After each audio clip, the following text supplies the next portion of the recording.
Michel Boucly, bonjour. Bonjour. Vous êtes un interlocuteur privilégié de la filière oléoprotéagineuse française, en qualité de directeur général délégué du groupe Avril, en charge de la stratégie, et également des investissements minoritaires via le véhicule Sophie Protéol.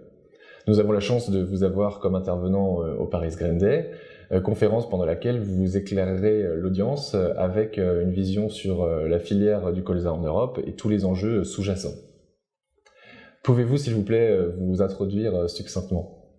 Moi j'ai eu une grande expérience en tant qu'ingénieur agronome de l'amélioration des plantes. J'ai dirigé des sociétés de semences, dont Sophie Protéol, le véhicule minoritaire du groupe Avril, était un actionnaire. L'actionnaire majoritaire était Sanofi à l'époque. Et j'ai rejoint Sophie Protéol, et ce qui est devenu le groupe industriel Avril en 2003.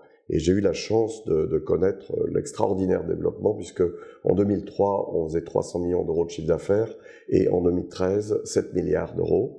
Donc la croissance, c'est possible en France, et c'est possible grâce au colza. C'est pour ça que je suis particulièrement heureux de saluer la présence de Paris Grain Day sur Paris, afin de réunir tous les acteurs de la filière que je suis, à la fois parce que je m'occupe de la stratégie du groupe Avril en tant que directeur général délégué, comme vous l'avez mentionné, avec beaucoup d'innovation, beaucoup de travaux sur le développement durable en particulier, mais aussi parce que je suis actionnaire d'une centaine d'entreprises, notamment partenaire des grandes coopératives de collègues français ou des grands négociants, des semenciers, comme je l'ai mentionné, mais aussi d'autres transformateurs.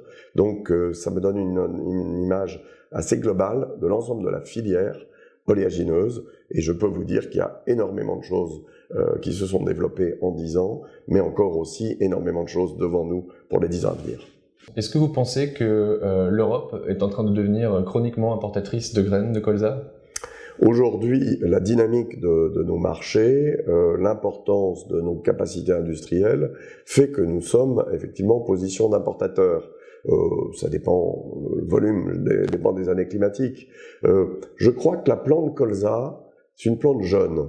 C'est une très bonne tête d'assolement. Alors là, je fais appel à mes souvenirs de directeur d'entreprise de semences.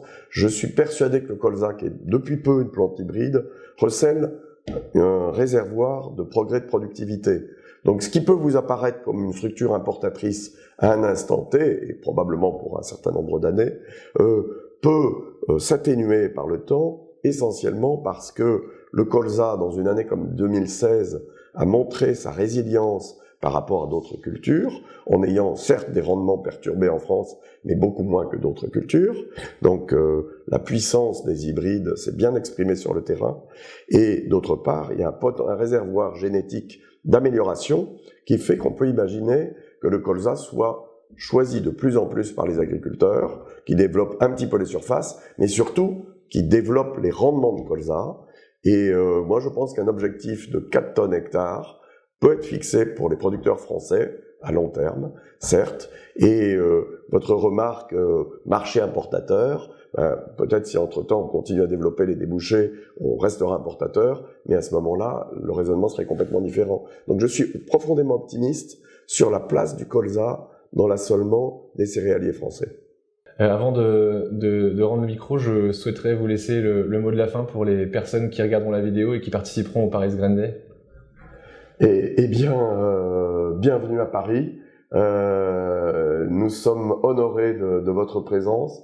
Nous espérons que les débats que vous aurez au Paris Grain Day seront pour vous une source d'enrichissement, bien sûr, de tous les points de vue, intellectuels comme financiers.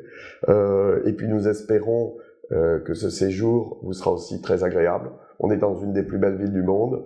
Nous sommes heureux de vous accueillir et nous ferons tout pour que le Paris Grain Day devienne un rendez-vous incontournable de votre agenda. Bon séjour. Michel Boucly, merci.